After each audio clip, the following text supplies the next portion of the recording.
from 2014 to 2019. I believe we've met, sir. And, yun pa lang eh. Sige, I was recruited as early as 2014 by Alay Sining, UP Diliman. Connected talaga siya. As in, Alay Sining, UP Diliman chapter. And, you know who recruited me? Alay Sining? Alay Sining, UP Diliman. Recognized organization at the time ng UP. Okay. And actually, yung nag-recruit sa akin ay member ng College of Education Student Council, and that was Kevin Castro. If you know what happened to Kevin, he died in an encounter sa Pulilo, Quezon around 2018. So, these aren't allegations kasi I myself graduated from UP 2019, joined the NPA right after my graduation because the recruitment happened within UP grounds. How did it happen?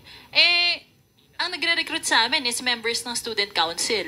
And they use venues sa loob ng UP to conduct underground organizations using the name of student council, at the time recognized organization Anak Bayan, Alay Sining, no?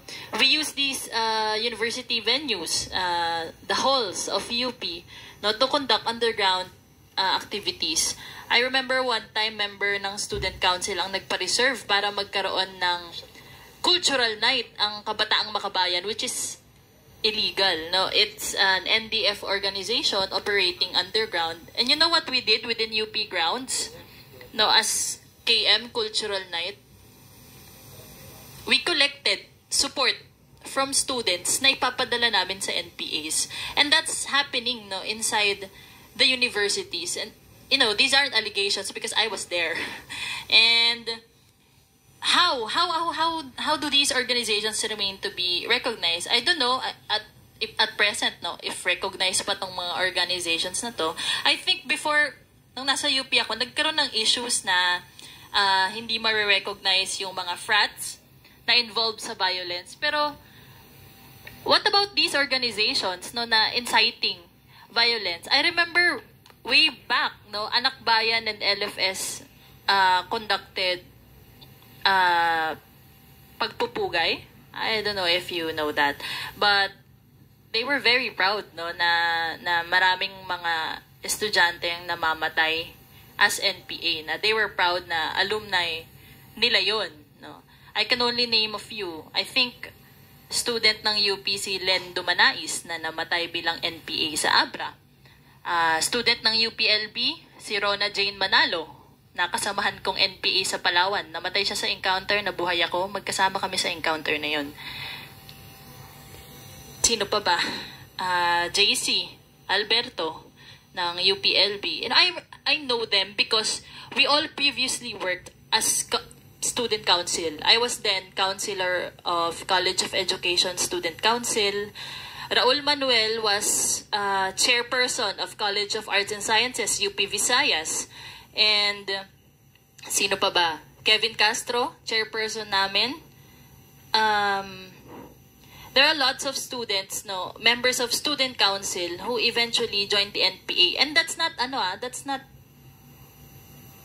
cut off na after nila mag-UP saka sila nag-NPA. No, they were recruited while we were inside. No, and how did this happen? Kasi nga, these organizations are doing this, no, within UP grounds, no. Some of them recognized at the time, recognized ang Alay Sining UP Diliman, kaya nakakagamit kami ng mga venues ng UP na kapag apply kami ng permit for activities within UP. And what I think, I don't know if alam to ng mga professors or what, pero we conduct educational discussions na ang nilalaman is armed revolution. No, and it's not just the theory lang ng, hindi siya theory lang ng armed revolution. No, what we are being taught inside the universities is armed revolution currently launched by CPP-NPA is correct. Activity yan ng Anak Bayan, ng Alay Sining within the universities. They just use the name. Kate, may we know kung yung activity na yun, sanction yun ng school? Yes. They allowed, open discussion, pero they don't really, pag nagpunta ka talaga doon, the title of the the activity is Philippine Society and Revolution. So, kung ano mo, sige, didiscuss lang siguro nila yung history, blah, blah, blah. Pero in the end of that, yung, MKLRP yan maikling kurso sa lipunan at revolusyong Pilipino. And what is the conclusion of that is, you have to agree na you support armed revolution launched by the CPP-NPA. No? That's part of indoctrination in our... Ako, doon nagsimula yung recruitment ko. Kasi, if you agree to that, ako in my case, when I was a freshman, I attended this educational discussion called Maikling Kurso sa Lipunan at Revolusyong Pilipino. And I showed parang agree, or I think at that time, open-minded ako na parang, I think what they're doing is right. Kasi what they're telling me is, it's needed, it's necessary. After that, apparently, assessment pala yun, na if a student, I was then 16 years old, 2014, if I showed at the slightest hint na agree ako sa armed struggle being launched by the NPA is, nasa pool of recruitment na ako for underground. A month after, I was recruited into Kabataang Makabayan. 6 months after, I was recruited into the Communist Party of the Philippines. And by 2018, I already joined immersion into NPA camp sa NPA Lucio de Guzman Command sa Mindoro. When you were recruited sa CPP, estudyante ka pa? Yes. Doon sa loob ng UP Diliman? Yes, sir. Sino nag-recruit sa'yo? Kevin Castro. Kevin Castro. Hindi ka naman nakikinig pala ba to? Of the National Youth. Andyan pa ba siya? Andyan pa ngayon? Patay na, sir. Kanina na yan, paulit-ulit niyang sinasabi. In Polillo Island, Quezon. Okay. Please continue. So, yun. I think, marami akong naging, after ko ma-recruit, kapag ka kasi ang isang estudyante is from this organization, no, na Alay Sining, they recruited underground from Alay Sining, by Alay Sining members. Recruit sila into KM, kasi si Kevin, Alay Sining siya nun. Parehas kaming Alay Sining. Pero after our activity sa Alay Sining, nirecruit niya ako sa KM. And eventually, dahil receptive ako sa KM and active ako sa activities na binibigay sa akin ng KM, nirecruit niya ako sa Communist Party of the Philippines. And yung Communist Party of the Philippines sa loob ng UP is binibigyan kami ng tasking to recruit more. And one of the ways na hindi pinapabayaan ng Communist Party na mabitawan namin is yung Student Council. So, right after yung second year ko, 2015 to 2016, inutusan ako ng Communist Party of the Philippines to run for Student Council para yung susunod na freshman, ma-recruit ko. So, parang yung ginagawa ni Kevin ng freshman ako is gagawin ko pag second year na ako. So, ganun yung process. No? So, ayun. That is what is currently happening. No? Even with the rigorous na organization recognition process na you have to submit. Na-comply nga yun ng Alay Sining na nagpasa kami ng everything, ng our finances. Ang requirement lang before, I think at least 15 members, magpasa ka ng names plus yung enrollment forms nila, pwede na. And then yung list of activities with pictures. Kasi naging chairperson ako ng Alay Sining UP Diliman. So I complied all these documents na nagpasa ko. Recognized kami. So if you're recognized, you can request for the use of venues within UP Diliman and everything. Pero we weren't really doing what we were saying we were doing. Hindi naman talaga yun lang yung ginagawa. Kung ano yung pinasa namin, hindi lang yun yung ginagawa namin. So yun yung way, no? Kung sinasabi ko to ngayon para marinig ng ating mga administrators ng universities how we do it despite everything that you've said na you're one with us, you are our partners. No, we all do not want more students joining the NPA. Kasi ako, it's something personal for me kasi all those names I mentioned, those were my friends, no, who died during I was only kami, no, maswerte lang kami na no, we survived through our NPA stint, no, pero you know, we're here to tell you how it is done. So we can work together to actually if we can't really stop it, then at least, make it difficult for them to recruit our students into the armed movement. Kasi you can say that these are allegations, but it's true. Because I can speak for myself and for those I have recruited. I think this also happened, if you think this only happens in state universities, it's not. It happened in UST, LaSalle, and FEU. And I can say this because by 2018, nilabas na ako ng komite ng CPP sa UP sa National Youth and Students Bureau. Yun ang bureau ng Communist Party of the Philippines na nakatutok sa recruitment between national universities. So, para lang magka-idea kayo. That includes the Big Four schools, UST, LaSalle, Ateneo, and other members of UAAP. So, naput ako sa Indoctrination Bureau, so yung ED Bureau ng NYSB, o National Youth and Students Bureau ng CPP, and pinag-supervise ako ng indoctrination for UST, LaSalle, and FEU. And one of the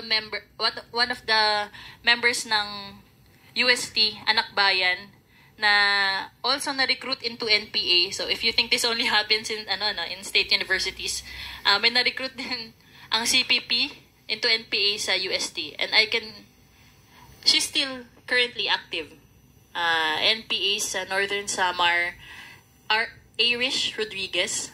I don't think identified na siya kasi nung nakita ko yung mga wanted posters dun sa kumalat na NPA ako recruitment video ng Northern Samar, unidentified pa si Irish Pero siya yung short-haired girl doon. And I recognize her kasi nakatrabaho ko siya nung indoctrination ako ng NYSB sa UST.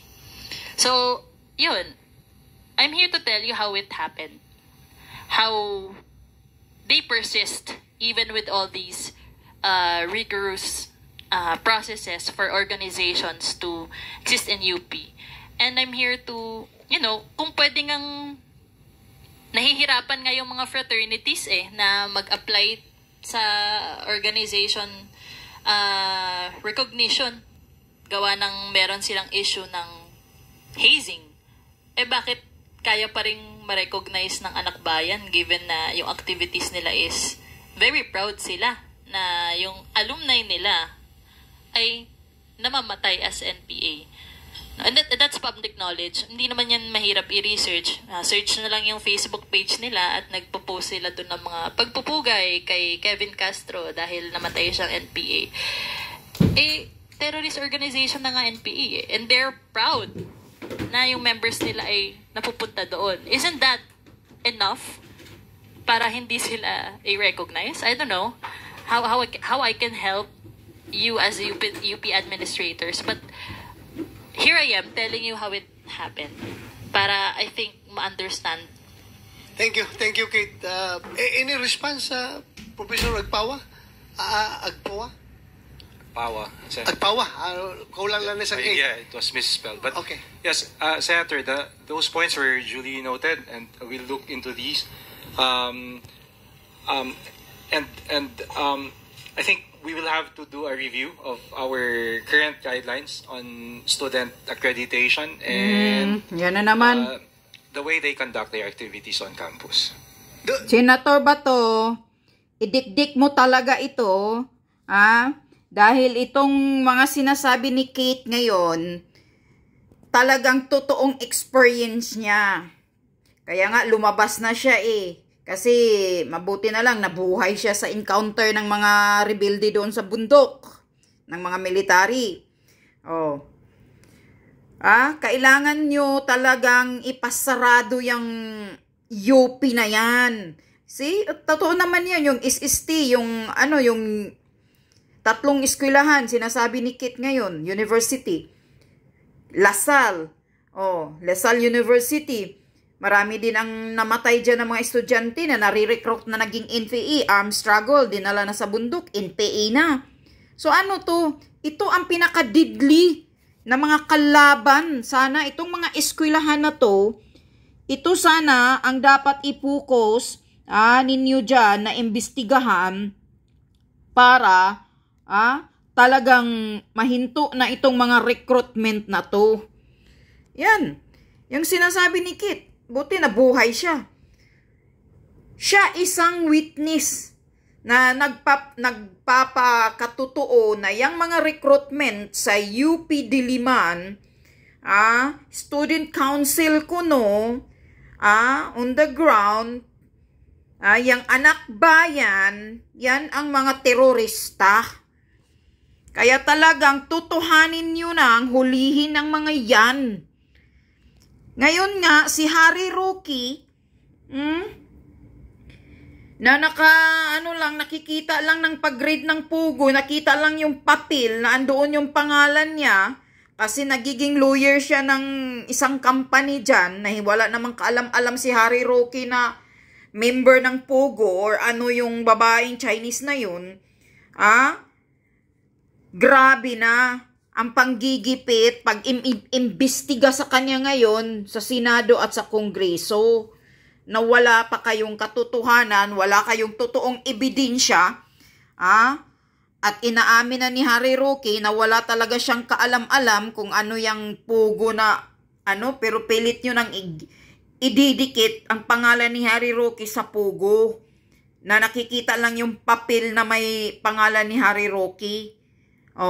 Pero ito, na talagang nagsasabi, ilan na ang nagsasabing nagbalik loob ng mga NPA, na talagang itong tatlong university, LaSalle, UP, at ano pa yung isa, na SST, ay talagang nagre-recruit ng mga estudyante na magiging NPA, magiging terorista. Kaya yan ang anuhin ninyo, kasi sila ang mga buhay na mga witnesses. Yan talaga. Kasi nakasalalay dyan ang mga kinabukasan ng mga kabataan. Yan, Senator Bato. Talagang ididiin mo to. Ilan pa? Marami na ang nagsasalita dyan sa inyo noon pa. Imbestiga kayo ng imbestiga. Ewan ko anong ginagawa ninyo. Student council ko no. Pero yung pala, ang ginagawa pala, magre-recruit on the ground sa loob ng UP. Yang anak bayan. Yan si Manuel. Puro magsasabi, pag tinatanong mo yan, sasabi, allegation, wala namang ebidensya. Ano to? Itong mga nag-surrender, isa yan sila ang mga ebidensya. Kaya yung si Franz Castro ngayon, na kidnapper ng mga bata dyan sa Talaingod, makulong na sana yan, wala na sana yung bail. Walang piyansa. Mga walang hiya. Ang dami ng mga nanay na nagsisigaw, na talagang totoo na yung UP Diliman, na nagre-recruit sila, dyan nagre-recruit ng mga estudyante, ng mga fresh na estudyante. Kasi yung mga first year college pa lang, mga vulnerable, yung mga utak nila madali lang yan kumbinsihin Ayan, si Manuel, yung babakla-bakla dyan sa Congress. Sinasabi na ni Kit dito. Yan, ba't hindi din nyo hulihin yan? Ito siya buhay na witness. Buti na buhay pa siya.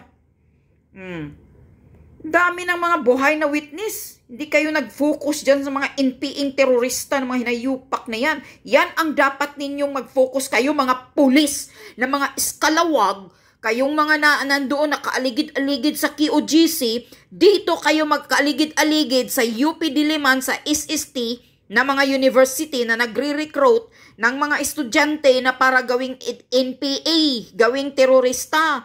Dito mo, Marbil, dyan ka, magpaaligid-aligid ng 3 batalyon mong SAF na mga nakasapatos, naka-rubber shoes, nakamaskara, dyan mo ilagay sa UP Diliman yung mga SAF mo o yung mga SWAT mo na puro din mga uto-uto, sunod-sunuran sa demonyo mong utos. Dito mo ilagay, hulihin mo yang mga recruiter dyan ng mga NPA, mga terorista, yung mga student council dyan. Sinasabi na ngayon ni Kit na ito. Kaysa doon ka mag-aligid-aligid sa QOGC na natutruma yung mga kabataan na wala namang mga religious compound yan, QOGC. Oh. Gawin mo kaya yan, Marvel, sa Katoliko? Mangharas ka kaya doon sa mga Katoliko? Doon ka magpaaligid-aligid ng mga 2 batalyon mo na mga pulis, magpapalipad ka ng mga drone. Gawin mo yan sa Katoliko. Kasi yung mga Katoliko, marami din mga doon, nagsimba-simba, kunyari. May mga pari din doon, na may mga issue. Gawin mo kaya yan? Tingnan natin. Kasi ngayon, tahimik ang mga Katoliko, katahimik ang mga pari, mga madri, sa ginagawa ng mga kapulisan ngayon, sa panghaharas ninyo sa QOGC. Tahimik ang mga hinayupak na mga hipokrito, na ibang mga religion dyan, sa panghaharas ngayon ng mga pulis sa QOGC. Sana mangyari din ito sa inyo. Wala kayong nakikitang puro kayo tamimi. Mga pari, madri, tahimik kayo ngayon. Di ba noon, ang lakas ng mga boses ninyo, magsisigaw kayo na Marcos magnanakaw, Marcos magnanakaw. Tapos ngayon, natatakot na kayo. Magkano kaya ang linggo-linggong abuloy na binibigay ni Bangag sa inyo? Mga pari, sa simbahan ng Katoliko, magkano? Sa pananahimik ninyo ngayon, tahimik kayo Noon, ang ingay-ingay ninyo, mga madri, mga pari. Sa pagsisigaw sa kalsada, nakikisaw-saw na kayo, na supposed to be, hindi kayo dapat makisaw-saw sa politiko. Pero nakikisaw-saw kayo dahil kakampin nyo ang dilawan noon. Sigaw ng sigaw kayo, Marcos magnanakaw. Ngayon, bumalik naman ang Marcos, bumalik naman ang mga magnanakaw. Sa kaban ng bayan, bakit tahimik kayo? Mga Katoliko, magkano ang binibigay na abuloy ni Liza at Satanas ni Bangag sa inyo linggo-linggo? Baka milyones. Milyones ba? Mga pare, mga madre, kaya tahimik kayo sa issue sa mga nangyayari ngayon sa QOGC. Niwal isa sa inyo walang nagkondina sa ginagawa ng mga kapulisan sa panghaharas sa QOGC. Mas magaling pa siguro yung QOGC dahil sa katotohanan, mas marami pang natulungan ang QOGC kaysa inyo mga pari sa Katoliko. Yan ang katotohanan. Kayo ang dapat ikondina mga pari, mga madri, dahil kayo ang maraming mga tinatagong baho na mga molester ng mga kabataan din.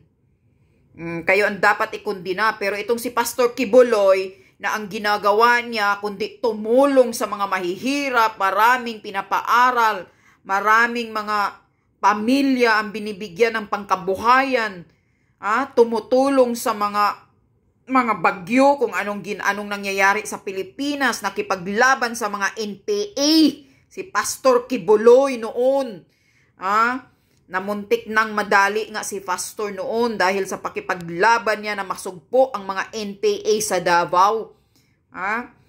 Tapos ngayon, tahimik kayo, mga pare, mga madre. Bakit? Halatado. Baka malaki yung mga sinungal-ngal sa mga bibig ninyong abuloy sa inyo. Dahil yan lang ang ninyo Yan lang ang kapalit sa inyo Linggo-linggo namimigay ng sobre. Mga pari, mga simbahan na organisasyon ng Katoliko namimigay ng mga sobre, nangihingi ng mga abuloy. Kakahiya naman kayo. Kayo, Katoliko, Catholic Church ang pinakamalaki, the #1 investor ng buong mundo. Kayo ang pinakamalaking nagkaroon ng pera sa buong mundo, mga Katoliko. Doon sa Vatican. I-Google nyo yan. I-Google nyo yan, mga Katoliko. Katoliko ako, pero hindi na ako nagsimba. Yan ang katotohanan.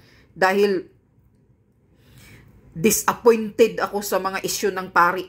Yan ang katotohanan.